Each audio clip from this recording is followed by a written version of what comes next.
దేవుని నామానికి మహిమ కలుగును గాక. మీ అందరికీ ప్రభు పేరిట వందనాలండి. ఈ ప్రాతకాల సమయంలో మరి ఎంతవరకు మనం పాటల ద్వారా దేవుణ్ణి మహిమపరిచి ఉన్నాము. కాబట్టి మరి ప్రాముఖ్యమైనటువంటి సమయంలో మనం వచ్చి ఉన్నాము. కాబట్టి దేవుని వాక్యాన్ని ధ్యానం చేసుకుందాం. కొద్ది నిమిషంలో యోహాను సువార్త చూడండి. కొత్త నిబంధన నుంచి యోహాను సువార్త 4వ అధ్యాయము 28-29 వచ్చిన మనం చూసుకొని త్వరగా ముందుకు వెళదాం. దేవుడు ఏ ఉద్దేశం చేత ఏ కుటుంబం ఏర్పాటు చేస్తున్నాడో తన ఉద్దేశాన్ని మరి ప్రభు మన పట్ల ఈ కుటుంబం పట్ల నెరవేర్చాలని మనం మరి రీతిగా తన సన్నిధానానికి వచ్చి ఉన్నాము. కాబట్టి గమనించండి. యోహాను సువార్త 4వ అధ్యాయం 28-29 చదవండి. ఆ స్త్రీ తన కుండ విడిచిపెట్టి ఊరిలోనికి వెళ్ళి, మీరు వచ్చి నేను చేసినవన్నీ నాతో చెప్పిన మనుషుని చూడుడి, ఈయన క్రీస్తు కాడా అని ఆ ఊరి వారితో చెప్పగా. యోహాను సువార్త 4వ అధ్యాయం 28-29 వచనం మనము చదివాము. ఈ వాక్య భాగం ద్వారా దేవుడు మనను బలపరచునుగాక. ఆమేన్. పిల్లలు గమనించండి. యోహాను సువార్త 4వ అధ్యాయం 28-29 వచనం. ఇక్కడ ఒక స్త్రీని మనం చూస్తూ ఉంటున్నాం. ఆ స్త్రీ తను ఏం చేసిందంట? తన కుండను విడిచిపెట్టేసి ఊరిలోనికి వెళ్ళింది. ఊరిలోనికి వెళ్ళి ఆ ఊరి వారితో మరి వారితో మాట్లాడుతూ ఉంటుంది. ఏమని? నాతో చెప్పిన ఈ మనిషిని చూడండి, ఈయన క్రీస్తు కాడా అని సాక్ష్యం ఇస్తూ ఉంటుంది అన్నమాట. ఈ స్త్రీ ఎవరైనా మనం చూసుకున్నట్లయితే మనకు ఆల్రెడీ తెలిసినటువంటి విషయమే, వాక్య భాగమే అయినా సరే మరొకసారి మనం ధ్యానిస్తే, మరొకసారి మనం వింటే మనకేమవుతుంది?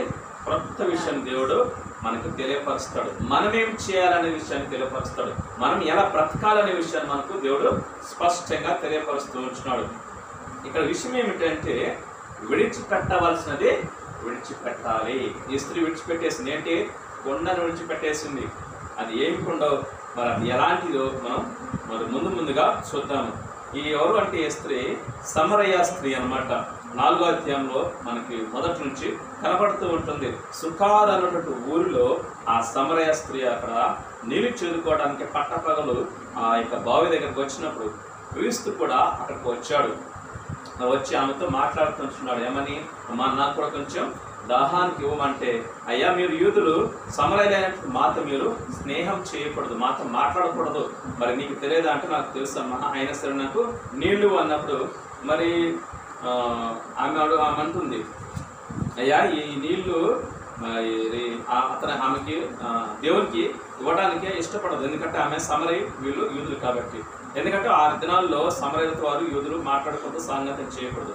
కాబట్టి మేము ఈ కుదరయ్యా అంటే అప్పుడు ప్రభు అంటున్నాడు, ఈ నీళ్ళు త్రాగిన ప్రతి ఒక్కరు మరలా దప్పికొంటారు, కానీ నేనిచ్చి నీరు త్రాగితే మీరు ఎప్పుడు కూడా దప్పికొనడు. ఎందుకంటే నేను నిత్య జీవమునకై మరి ఆ నిత్య జీవపు నీళ్లు ఇస్తాను అన్నప్పుడు ఆమె అంటుంది, అయ్యా మరి నీ దగ్గర బకెట్ లేదు, బొక్కెన లేదు, మరి ఇదే బావి చూస్తే చాలా లోతైనటువంటి బావి, మరి నీకు ఎలా వస్తావు అని ప్రభుని అడిగినప్పుడు ప్రభు అంటున్నాడు, నేను ఆ నీళ్ళు నీకు ఇవ్వాలంటే నువ్వు వెళ్ళి నీ మొదటిగా నీ పెనిమిటిని తీసుకుని రమ్మని ప్రభు ఆమెతో చెప్పినప్పుడు ఆమె వాస్తవం చెప్తుంటుంది. ఏమంటుంది? నాకు పెనిమిట్ లేడయా అని చెప్తుంది. అప్పుడు ప్రభు అంటున్నాడు, నిజమే, నువ్వు చెప్పింది సత్యమే చెప్పావు, ఆయన సరే నీకు 5 ఉన్నారు అన్నప్పుడు అప్పుడు ఆమెకు అర్థమవుతుంది యేసుక్రీస్తు ప్రభు ఆమె, యేసుక్రీస్తు ప్రభు ఎవరో ఆమెకు అర్థమవుతుంది. ఏమవుతుందంట? వెంటనే అయ్యా నువ్వు ప్రాప్తమని నేను గ్రహిస్తున్నాను అని చెప్తూ అలా మాట్లాడుతూ వస్తూ ఏమంటుందంటే ప్రభుత్వం అంటుంది, అయ్యా క్రీస్తు అనబడిన మెస్సియా వచ్చినప్పుడు మాకంతా కూడా బోధపరుస్తాడు, మాకంతా సమస్తం కూడా తెలియచేస్తాడు అన్నప్పుడు అప్పుడు యేసుక్రీస్తు ప్రభు అంటున్నాడు, నీతో మాట్లాడుతున్నా నేనే ఆయనను. ఆయన అంటే మెస్సియను. నీతో మాట్లాడుతున్నా నేనే మెస్సియను అన్నప్పుడు ఆమె ఆశ్చర్యపడి ఆమె వెంటనే ఏం చేస్తుందంట?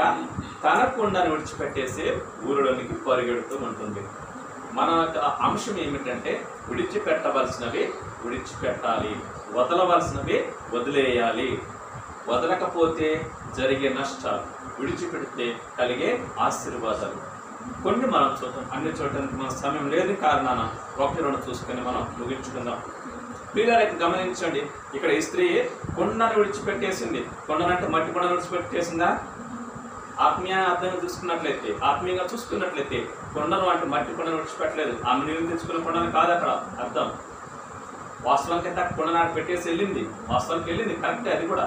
కానీ అసలైన ఆత్మీయ అర్థం ఏంటంటే ఆ కుండ అంటే పాపపు కుండను ఆమె విడిచిపెట్టేసింది.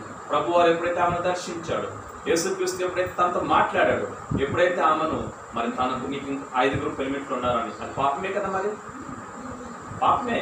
పెనిమిటి అయితే లేడు, భర్త లేడు, కానీ 5 ఆమె సహజీవనం చేస్తూ ఉంటుంది. అది శాపం, పాపం. కాబట్టి ఆ ఒక్క మాట తనకు అర్థమైపోయింది, తన బ్రతికి అంటే అర్థమైపోయింది.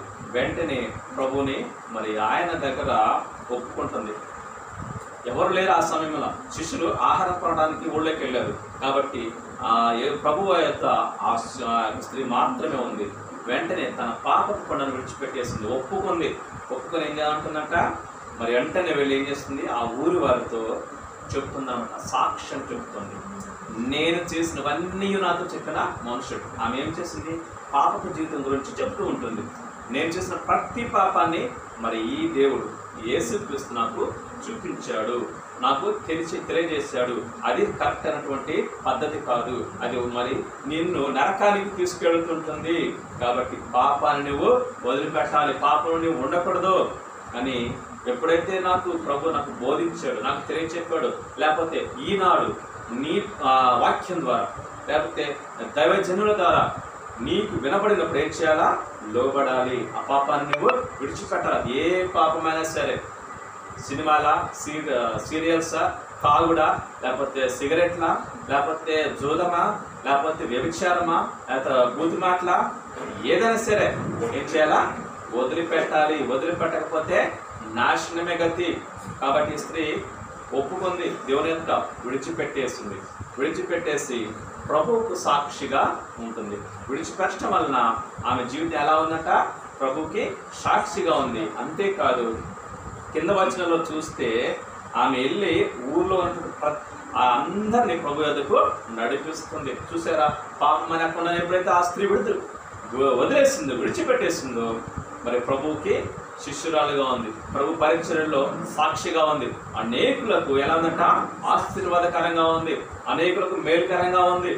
తాను మేలు పొందుకుంది, మరి ఇతరులకు కూడా మేలుకరంగా, దీవెనకరంగా ఉంది. ఆ ఊరిలో ప్రతి ఒక్కరికి ఆమె సాక్ష్యం చెప్పింది క్రీస్తు గురించి. మరి మన జీవితాలు ఎలా ఉంటున్నాయి? పాపం అనే కొండను విడిచిపెడుతున్నావా? తాగుడని బానిస నుంచి విడుదల పొందావా? మరి నీ చూపు నుంచి, పాపపు చూపు నుంచి విడుదల పొందావా? నీ బూతులు అనేటువంటి మాట నుంచి విడుదల పొందావా? నీ క్రియల నుంచి విడుదల పొందావా? సోమర్తనటువంటి దాని నుంచి విడుదల పొందావా? నిద్రమత్తం దాని నుంచి విడుదల పొందావా? జాగ్రత్త, ఇంకా విడుదల పొందకపోతే, విడిచిపెట్టకపోతే దేవుడు ఏమంటున్నాడు, నరకానికి వెళ్ళిపోతాం అంటున్నాడు. పాపము పరిపక్వమై గర్భము ధరించి పాపమును కనగా పాపం అది ఏం చేస్తుందంటే మరణానికి అంటుంది. యాకోబు పత్రిక మనకు కనబడుతూ ఉంటుంది. కాబట్టి పిల్లరా, పాపాన్ని మనం పరిపక్వత దాకా మనం తీసుకురాకూడదు. అది పరిపక్వం అయితే మరణమే గతి చివరకు. ఏ మరణం? నిత్య మరణం, శారీరకపరమైన మరణం కాదు. ఈ శారీరకపరమైన మరణం ప్రతి ఒక్కరికి వస్తుంది, అది సహజం. కానీ నిత్య మరణం, నరకం, అక్కడ యుగాలు కాలుతూనే ఉండాలి. కాబట్టి దాని నుంచి మనం విడుదల పొందాలి. కాబట్టి మనం విడిచిపెట్టవలసింది ఏమిటంటే 42వ వచనంలో ఒకసారి చూడండి, ఏమంటున్నారు, మా మటుకు మేము విని ఈయన నిజముగా లోకరక్షకుడని తెలుసుకొని నమ్ముతున్నాము. 41లో ఆ స్త్రీని చూసి ఇక మీద నువ్వు చెప్పిన మాటను బట్టి కాక, చూసారా, ఆమె చెప్పిన మాట వలన ఎంతమంది ప్రభు వద్దకు నడిపించబడ్డారు. ఎప్పుడైతే పాపాన్ని వదిలిపెట్టేసిందో, ఎప్పుడైతే ప్రభు చెప్పినట్టుగా మరి దేవునికి లోబడిందో, అనేకులకు, గ్రామస్తులందరికీ ఆమె సాక్షిగా ఉంది. అనేకులకు ఆమె మేలుకరంగా ఉంది. వారు కూడా రక్షణలోకి నడిపించబడ్డారు. అది మేలే కదా, ఆత్మానుసారంగా మేలే అది. కాబట్టి పిల్లలు గమనించండి, మన జీవితంలో కూడా వదిలిపెట్టవలసింది ఏదైనా ఉంటే పూర్తిగా వదిలేసేయాలి. కొంచెం కూడా ఉంచుకోవడానికి వీలు లేదు. అదే రీతిగా అదే యోహాను గ్రంథం 5:14 ఒకసారి చూడండి. అక్కడ కూడా మరొక స్త్రీని మనం చూస్తూ ఉంటున్నాం. అక్కడ కూడా ప్రభు ఇంకొకరితో మాట్లాడుతూ ఉంటున్నాడు. యోహాను సువార్త 5:14 ఒక వ్యక్తితో అక్కడ ప్రభు మాట్లాడుతూ ఉంటున్నాడు. వాటి తర్వాత యేసు దేవాలయంలో వారిని చూచి, ఇదిగో స్వస్థత నొందితివి, మరి ఎక్కువ కీడు నీకు కలుగకున్నట్లు ఇకను పాపము చేయకుమని చెప్పగా, ఏంటంట, నువ్వు స్వస్థత పొందావు, మరి ఎక్కువ కీడు నీకు కలగకుండా ఉండాలి అంటే ఏం చేయాలంట, పాపం ఇక చేయొద్దు, పాపం జోలికి నువ్వు వెదలొద్దు, ఆ పాపాన్ని నువ్వు వదిలివేసేయాలి. అదే పాపాన్ని నువ్వు నీలో ఉంచుకున్నావా, అదే పాపాన్ని నువ్వు చేస్తూ ఉన్నావా, ఏమవుతుందంట ఎక్కువ కీడు జరుగుతుంది, వస్తుంది, హఠాత్తుగా నాశనం వచ్చేస్తుంది. కాబట్టి జాగ్రత్త, పాపాన్ని మనం వదిలిపెట్టేసేయాలి, పాపాన్ని మనం విడిచిపెట్టాలి. దేవుడు ఏమైతే వద్దు అంటున్నాడు దాన్ని మనం మరి వదిలేస్తే మనకు ఆశీర్వాదకరం. అదే యోహాను సువార్త 8:11 కూడా మనకు మరొక వ్యక్తి వ్యభిచారం పట్టబడిన స్త్రీ మాత్రం కనపడుతూ ఉంటుంది. ఎందుకు ఇవన్నీ మీకు చూపిస్తున్నానంటే బైబిల్లో నుంచి మీకు తెలియాలి. కాబట్టి పిల్లలు గమనించండి, వదిలివేయాల్సింది వదిలేయాలి, విడిచిపెట్టాల్సింది విడిచిపెట్టాలి. కాబట్టి 8:11 చూసినట్టయితే ఆమె లేదు ప్రభువా నన్ను 10 కూడా చూడండి. యేసు తల ఎత్తి చూసి, అమ్మా వారెక్కడ ఉన్నారు, ఎవరినూ నీకు శిక్ష విధింపలేదా అని అడిగినప్పుడు ఆమె లేదు ప్రభువా అని. అందుకు యేసు, నేనును నీకు శిక్ష విధింపను, నీవు వెళ్ళి ఇక పాపము చేయకము. ప్రభు అంటున్నాడు, అవకాశం ఇస్తున్నాడు ఈమెకు. వారు వ్యభిచారం మీద పట్టబడిన స్త్రీని పట్టుకొని వచ్చినప్పుడు వారు ఏం చేస్తున్నారు, రాళ్ళు పట్టుకున్నారు చంపడానికి. చివరి అవకాశం అది, చంపడానికి రాళ్ళు పట్టుకున్నప్పుడు మరి ఎవరు ప్రసాదించారు జీవాన్ని? మరొక అవకాశం ఎవరు ఇచ్చారు? యేసయ్య ఇచ్చాడు. మనుషులైతే చంపాలని చూశారు, కానీ ప్రభు యొద్దకు ఆమె వచ్చిన వెంటనే ప్రభు పాదలు పట్టుకోగానే ప్రభు ఆమెను క్షమించాడు, చివరి అవకాశంగా ఇచ్చాడు. అమ్మా నేను కూడా నిన్ను శిక్షించను, ఇక నువ్వు పాపము చేయొద్దు అని మరొక అవకాశాన్ని ఆమెకు ఇచ్చినప్పుడు ఆమె మొత్తం వదిలేసింది, మొత్తం విడిచిపెట్టేసింది, పాపకు జీవితాన్ని వదిలేసింది. ఆ పాపకు రోగాన్ని తీసేసుకుంది, ప్రభువుతి వెంట నడిచింది. ప్రభు ఒక సాక్షిగా నిలబడింది. ఆవిడెవరు తెలుసా? మగ్దలైన మరియ. ప్రభు చనిపోయినప్పుడు ఆదివారపు రోజున 3వ దినాన ప్రభు సమాధి పరుగు పరుగున వెళ్ళిన మొట్టమొదటి వ్యక్తి మగ్దలైన మరియ ఈవిడే. కాబట్టి గమనించండి, మనం వదిలివేయవలసినది వదిలేస్తే మన జీవితము ఆశీర్వాదకరంగా ఉంటుంది, దీవెనకరంగా ఉంటుంది. కాబట్టి ఇంకొక వ్యక్తిని కూడా చూపిస్తున్నాను చూడండి. ఆదికాండం 19:26 అక్కడ కూడా ఒక వ్యక్తి మనకు కనబడుతూ ఉంటున్నాడు. ఎందుకంటే వీరందరూ కూడా మరి విడిచిపెట్టవలసిన విడిచిపెట్టారు. ఇప్పటి వరకు మనం చూసే 3 వ్యక్తుల్ని వారు పాపాన్ని విడిచిపెట్టారు, ఆశీర్వదించబడ్డారు. మరి ఇక్కడ ఒక వ్యక్తి మనకు కనబడుతూ ఉంటుంది. ఈ వ్యక్తి కూడా ఏం చేయబడిందంట, మరి విడిచిపెట్టిందో విడిచిపెట్టలేదో ఒకసారి చూద్దాం. ఆదికాండము 26వ అధ్యాయము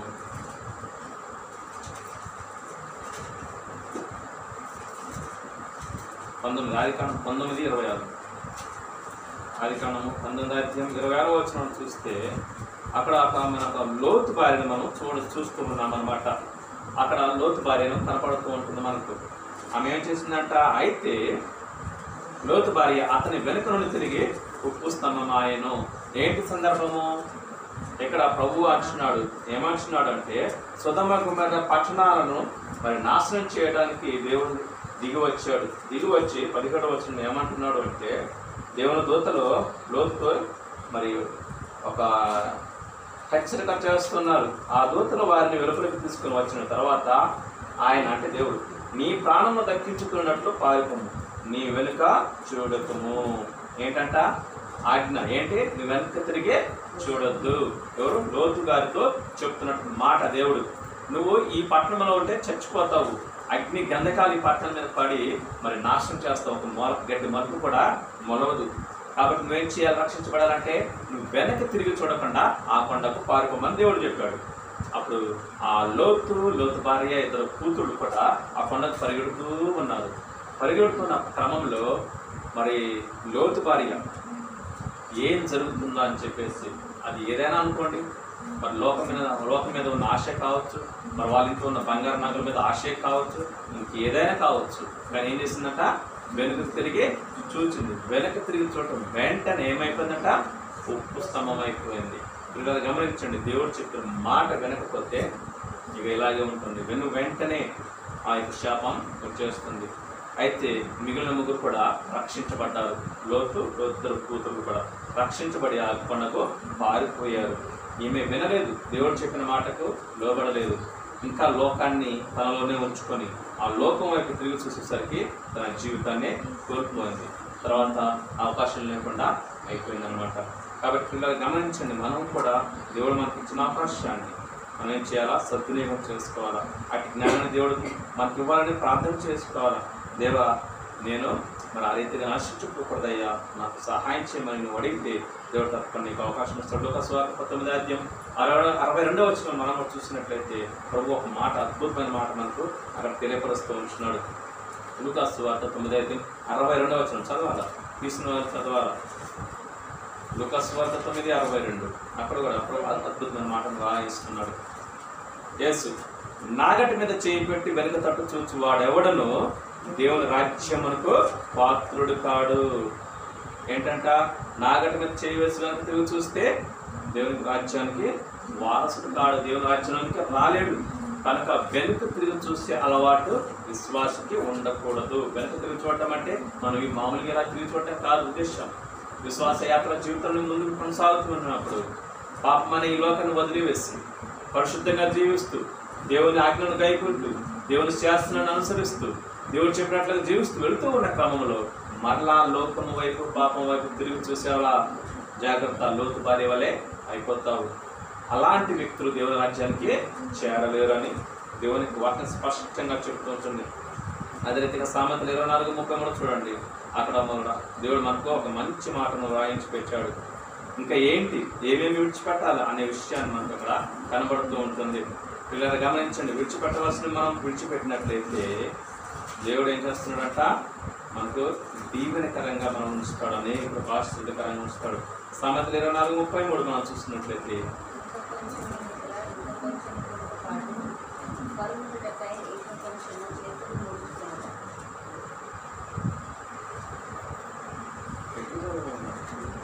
ఇంకా కొంచెం నిద్ర, ఇంకా కొంచెము కులుకుపాటు, పరునుటకాయ ఇంకా కొంచెము చేతులు ముడుచుకొనుట, వీటి వలన నీకు దరిద్రత పరిగెత్తువచ్చును. ఆయుధస్తుడు వచ్చినట్లు లేమి నీ మీదికి వచ్చును. 33-34 చూస్తే ఏంటంట? సోమరివాడి గురించి ఇక్కడ ప్రభు సెలవిస్తున్నాడు. పోతులు 7 ఉన్నాయి తెలుసా? పోతులు 7 ఉన్నాయి. నిద్రపోతు, తిండిపోతు, తాగుపోతు, ఇట్లా ఆ పోతులు 7 ఉన్నాయి. అవి ఒక మరోసారి చూద్దాం. ఇక్కడ ఏంటంటే నిద్రపోతు గురించి దేవుడు సెలవిస్తున్నాడు. నిద్రమత్తు మనం తొలగించుకోవాలి, ఉండకూడదు, మంచిది కాదు అంటున్నాడు. ఇంకా కొంచెం సేపు పడుకుంటాను, ఇంకా కొంచెం సేపు కునుకుతాను, పరునటకాయ వినాలా, పరునటకాయ ఇంకా కొంచెం సేపు చేతులు ముడుచుకొని ఉంటాను అని నువ్వు మునుగు తీస్తూ ఉంటే, ముడుచుకుంటూ ఉంటే ఏంటంట? దరిద్రత పరిగెత్తుకొని ఎదుకు వస్తుంది. నీ దరిద్రతకు నువ్వే కారణం. ఎందుకు? సోమరిపోతుగా, నిద్రపోతుగా ఉంటున్నావు కాబట్టి. ఆయుధస్తుడు వచ్చినట్లుగా లేమి నీ మీదకి వస్తుంది. ఆయుధస్తుడు ఎలా వస్తాడు? వచ్చేసి నిన్ను జయిస్తాడు. కాబట్టి లేమి కూడా అలాగే వస్తుంది. లేమి అంటే అర్థం తెలుసా? పేదరికం, కడు పేదరికం, ఏమీ ఉండదు. కాబట్టి పిల్లలు గమనించండి, నిద్రమత్తు మీరు వదిలేయాలి. నిద్రమత్తు కూడా మీకు మంచిది కాదు. అదే సామెతలు 23-21 చూసినట్లయితే అక్కడ కూడా మనకు ఒకటి కనపడుతున్న వచనం. తాగుబోతులను, తిండిబోతులను దరిద్రులు అవుతారంట. ఎవరెవరు? తాగుబోతులు, తిండిబోతులు దరిద్రులు అవుతారు. కాబట్టి గమనించండి, నిద్రమత్తు చింపిరి గుడ్డలకు ధరించడం కారణమవుతుంది. నిద్రమత్తు చింపిరి గుడ్డలకు ధరించడం కారణమవుతుంది. ఇవి కూడా మనకు ఉండకూడదు. ఏమేమి విడిచిపెట్టాలో గమనించండి. ఒక్కొక్కటిగా కొన్ని మీకు తెలియపరుస్తున్నా, గుర్తుపెట్టుకోవాలా. తాగిపోతూ, తిండిపోతూ ఇలా ఏమంటారంట? దరిద్రులు అవుతారు. ఎందుకు అంటే సంపాదించిందంతా వాటికి తగలేస్తారు కాబట్టి అలా ఉండకూడదు అంటున్నాడు ప్రభు. అదే 23 చూడండి, 23-2 చూడండి. నీవు తిండిపోతు పైన ఎడలా నీ గొంతుకకు కత్తి పెట్టుకోమని దేవుని వాక్యం స్పష్టంగా చెప్తుంది. అర్థం ఏంటి? ఈ వాక్యం అర్థం ఏంటి? తిండిపోతు పైన నీ గొంతుకు కత్తి పెట్టుకుంటే అర్థం ఏంటి? అధికంగా తినొద్దు అని, తిండిపోతుతో సహవాసం చేయొద్దు, తాగుబోతుతో సహవాసం చేయొద్దు అని ప్రభువాక్యం స్పష్టంగా సెలవిస్తుంది. పిల్లలు గమనించండి, నిద్రమత్తు చింపిరి గుడ్డలకు కారణమవుతుంది. నిద్రను వదిలేయాలి. కాబట్టి తిండిపోతుతో అయినా, తాగుబోతుతో అయినా, మరి సోమరిపోతుతో అయినా ఏం చేయకూడదు? మనం సహవాసం చేయకూడదు. అది మంచిది కాదు. వాటిని వదిలేయాలి. ఇంకా తర్వాత అదే సామెతలు 14 చూడండి. అదే సామెతలు 15 చూస్తే అక్కడ కూడా ఇంకొక విషయం మనకు తెలియపరుస్తుంది. ఇక్కడ తిండిపోతూ అధికంగా తినకూడదు, తాగకూడదు అని సెలవిస్తూనే ఇంకొక మాట కూడా సెలవిస్తున్నాడు. 14 సామెతలు 14. బద్ధకంగా పనిచేయవాడు దరిద్రుడగును. ఏంటంట? బద్ధకంగా పనిచేసేవాడు కూడా దరిద్రుడు అవుతాడు. బద్ధకం ఉండకూడదు. సోమరితనం ఉండకూడదు, నిద్రమత్తు ఉండకూడదు. ఇవి ఉంటే నీ కుటుంబానికి నువ్వే కారకుడు. దేనికి? చింపిరి గొడవలకు, దేనికి? లేమికి, దేనికి? మరి దరిద్రతకు. కాబట్టి ఇవి కూడా వదిలేయాలి. ఇవి దేనికో తెలుసా? శారీరకపరమైన ఆశీర్వాదాలకు మరి అడ్డుగా ఉంటాయి. కాబట్టి వీటి వల్లనే కాదు, ఇవి ఆత్మీయ ఆశీర్వాదాలు కూడా అడ్డు అవుతాయి. నిద్రమత్తు ఉన్నవాడు దేవుని పని చేయలేడు. బద్ధకంగా ఉన్నవాడు దేవుని సన్నిధికి రాలేడు. అవునే కదా? తాగిపోతే ఎలాగో దేవుని సన్నిధిలో ఉండడం అనుకోండి, తిండిపోతే కూడా ఉండడు. ఎందుకంటే మీరు ఆహారం బట్టి దేవుని రాజ్యాన్ని పాడు చేయొద్దని పౌలు గారు సెలవించాడు. కాబట్టి గమనించండి, బద్ధకంగా పనిచేయవాడు దరిద్రుడు అవుతాడంట. దాని కింద ఏమంటున్నాడు? శ్రద్ధ గలవాడు ఐశ్వర్యవంతుడగును. చూడండి, దేవుని ఎంత స్పష్టంగా సెలవిస్తుంటున్నా మనకు. ఈ ప్రపంచంలో దొరకనిది దేవుని వాక్యంలో మనకు దొరుకుతుంది. అది ఏదైనా కావచ్చు. మనం ఎలా జీవించాలో, ఎలా ఆస్వాదించబడాలో, మరి ఎలా మంచిగా జీవించాలన్నా కూడా దేవుని వాక్యం అంత స్పష్టంగా ఉంటుంది. ఏమేమి వదిలేయాలంట? నిద్రమత్తులు వదిలేయాలి, బద్ధకాన్ని వదిలేయాలి, సోమరితనాన్ని వదిలేయాలి, పాపాన్ని వదిలేయాలి, తర్వాత వెనుక తిరిగి చూడటం కూడా వదిలేయాలి, పాపమైన జీవితాన్ని వదిలేయాలి. తర్వాత గలతీ పత్రిక 5:19-20 చూస్తే అక్కడ పెద్ద లిస్టే మనకు దేవుడు రాయించి పెట్టాడు. శరీర కార్యాలని అక్కడ రాయించి పెట్టాడు దేవుడు. గలతీ పత్రిక 5:19-20 గబగబా చూసినట్లయితే త్వరగా మనం, ఎందుకంటే ఇవి మీకు తెలిసి ఉండాలనే ఉద్దేశంతో మీకు మీ ముందుకు తీసుకొస్తున్నాం. మనకు తెలిసి ఉండాలి, కనీసం అవగాహన ఉండాలి. కాబట్టి 5:19-20 చూస్తే శరీర కార్యంలో స్పష్టమని, ఇవి కూడా వదిలిపెట్టవలసినవే. శరీర కార్యంలో స్పష్టమైనవి అవి ఏవనగా జారత్వము, అపవిత్రత, కాముకత్వము, విగ్రహారాధన, అవిచారము, ద్వేషములు, కలహములు, మత్సరములు, క్రోధములు, కక్షలు, భేదములు, విమతములు, అసూయలు, మత్తతలు, అల్లరితో కూడిన ఆటపాటలు మొదలైనవన్నీ ఏం చేయాలంటే వాటిని మనం విడిచిపెట్టాలి. లేదంటే దేవుని రాజ్యానికి మనం చేరలేము. జాగ్రత్త. డ్యాన్స్ వేయటం కానీ, లేకపోతే వెళ్ళి ఆ యొక్క బయట ఎదుర్కొంటూ జరుగుతుంటాయి కదా, వాటికి చూడటాలు కానీ అవి కారణం అవి మనకు వ్యతిరేకమైన పనులు. దేవుని రాజ్యంలో మనం చేర్చలేవు. ఆపు అని చెప్పారు. ఏంటంటే డ్యాన్స్ ప్రోగ్రాంకి లేకపోతే బయటికి వెళ్ళి ఉంటాయి కదా, అవి అక్కడికి వెళ్ళటం అవి కూడా మనకు తగవు. వాటి జోలికి మనం వెళ్ళకూడదు. కాబట్టి గమనించిన ఆధారపడి ఆటపాటలు ఏదైనా సరే మనం వాటికి దూరంగా ఉండాలి. అన్యుల ఆచరణ మనము ఆచరించకూడదు. పిల్లలు గమనించండి, వీటన్నిటిని మనం వదిలిపెట్టాలి. రోమపత్రిక 13:14 చూసినట్టయితే అక్కడ కూడా మరి దేవుడు స్పష్టంగా సెలవిస్తూ ఉంటున్నాడు. మనం ఏటిని విడిచిపెట్టాలి, వేటిని చేపట్టాలి అనేది కూడా, వేటిని చేపట్టాలి అనేది కూడా దేవుడు దృష్టి రాయించి పెట్టాడు. రోమపత్రిక 13:14 అక్కడ చూసినట్టయితే అక్కడ కూడా మనకు సెలవిస్తూ ఉంటున్నాడు.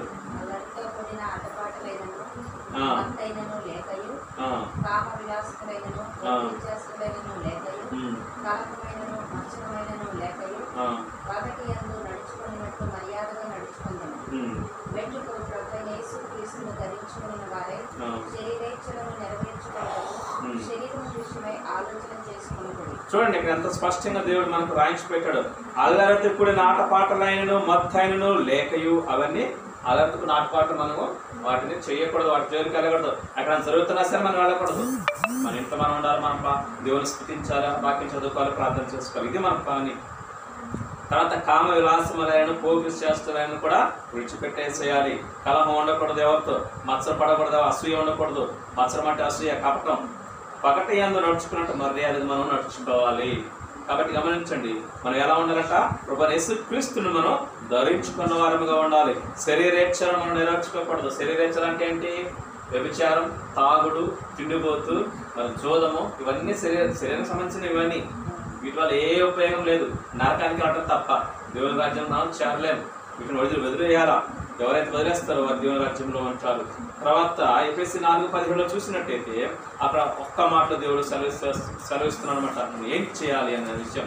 ఎఫెసీ 4:17 చూసినట్టయితే, కాబట్టి అన్యజనులు నడుచుకున్నట్లు మీరు మీదట నడుచుకునవలదని ప్రభువునందు సాక్ష్యం ఇస్తున్నాను. ఏమంటున్నాడు దేవుడు? ఏమంటున్నాడు? అన్యజనులు నడుచుకున్నట్లు మీరు నడుచుకోవద్దు. అది ఏదైనా సరే, ఇవన్నీ చెప్పడానికి సమయం లేదు. కాబట్టి అన్యజనులు ఎలా నడుచుకుంటారో అలా మీరు నడుచుకోవద్దు. అందుకే మొదటి కీర్తన అంటాడు, దుష్టులు ఆలోచించుకున్నాడక, పాపల మార్గం నిలక, అభాసకులు కూర్చుని కూర్చుండగా. అంటే అర్థం ఏంటి? బయట మన తప్ప విశ్వాసంతో తప్ప మీరు ఎవరితో ఎక్కడ ఉన్నా కానీ అది పాపం కిందకే వస్తుంది. 10 మంది ఎక్కడ గుంపుకోడాలనుకోండి, మనకు అనవసరం అది. వాళ్ళ అన్యులు కాబట్టి వాళ్ళు ఏం చేసుకున్నా అక్కడ మనం ఉండకూడదు. పాపుల మార్గం మనం నిలవకూడదు. కాబట్టి దుష్టులు ఎక్కడ ఉంటారు, పాపులు ఎక్కడ ఉంటారు, వారి మధ్యలో మనం ఉండకూడదు. వారికి మనం దూరంగా ఉండాలి. కాబట్టి అన్య జనులు నడుచుకున్నట్లు మీరు మీదట నడుచుకోవద్దు. మరి ఎలా నడుచుకోవాలా? క్రీస్తును అనుసరించి నడుచుకోవాలా.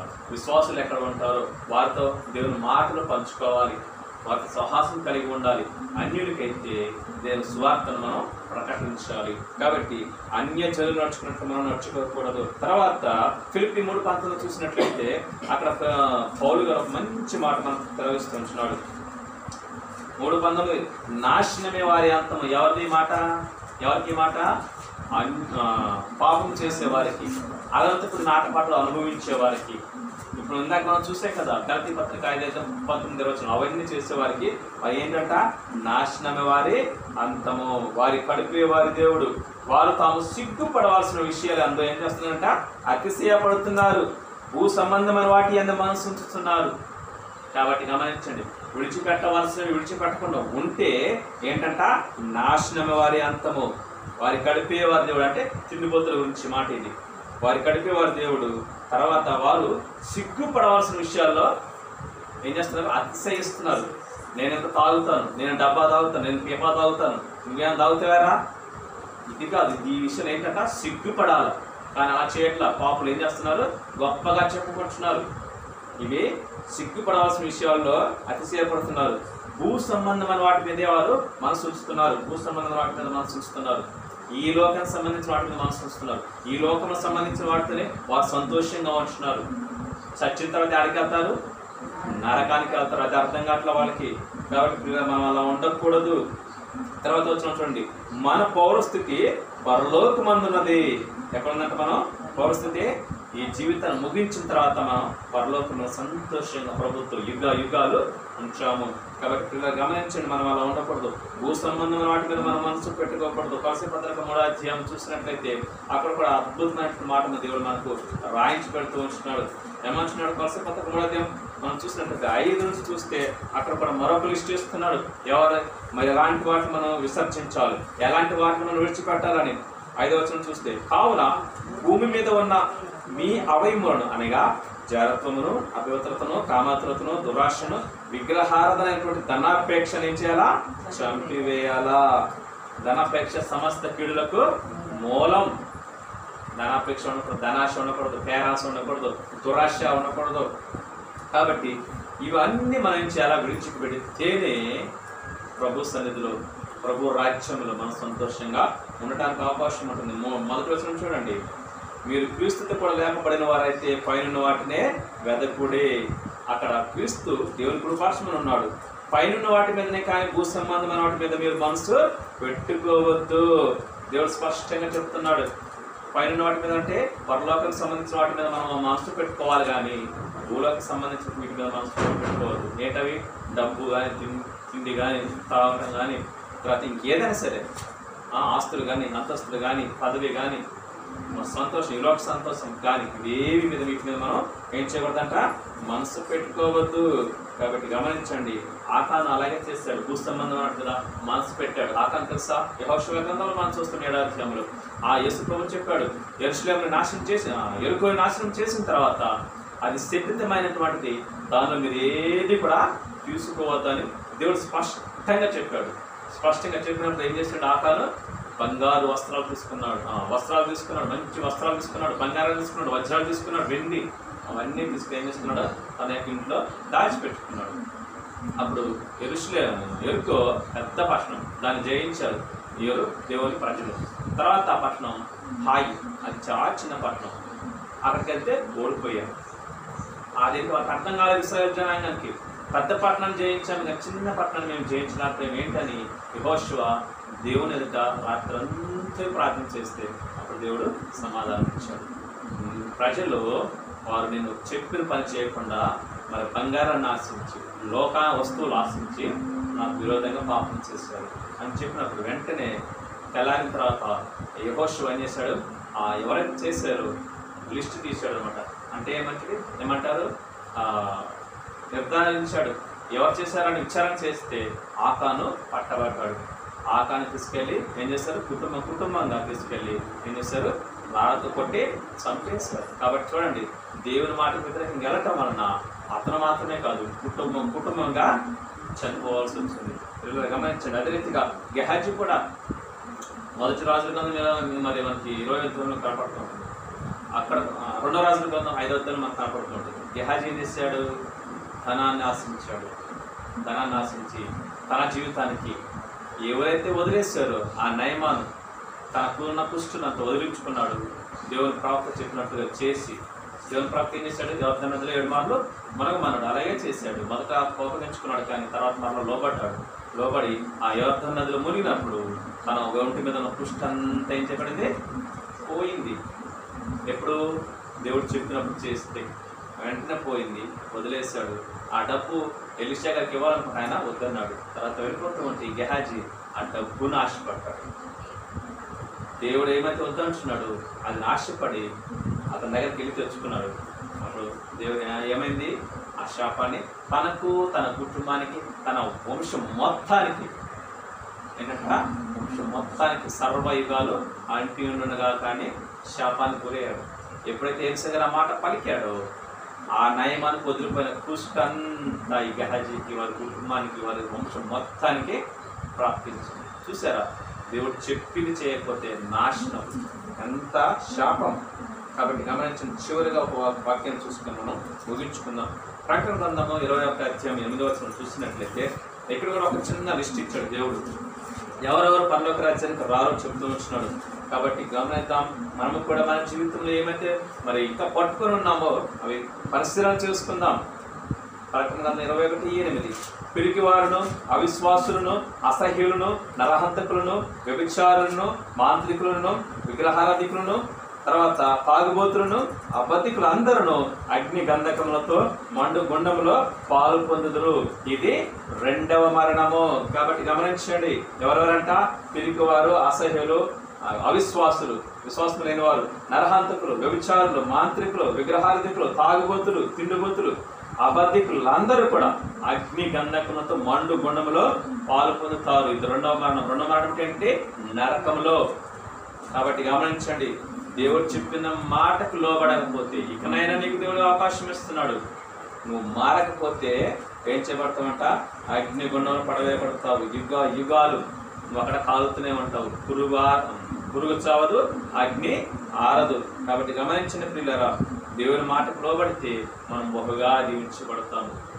దేవుని మాటకు విధేయత చూపిస్తే, దేవుడు చెప్పినట్లుగా చేస్తే మనము ఆశీర్వదించబడతాం. అబ్రహాం దీవించబడ్డాడు ఎప్పుడు, దేవునికి లోబడినప్పుడు. అన్య జనాంగంలో నుంచి అబ్రహాం దేవుడు పిలుచుకున్నప్పుడు దేవుని మాటకు విధేయత చూపించాడు, దేవుడు చెప్పినట్లుగా చేశాడు. అప్పుడు తను దీవించబడ్డాడు.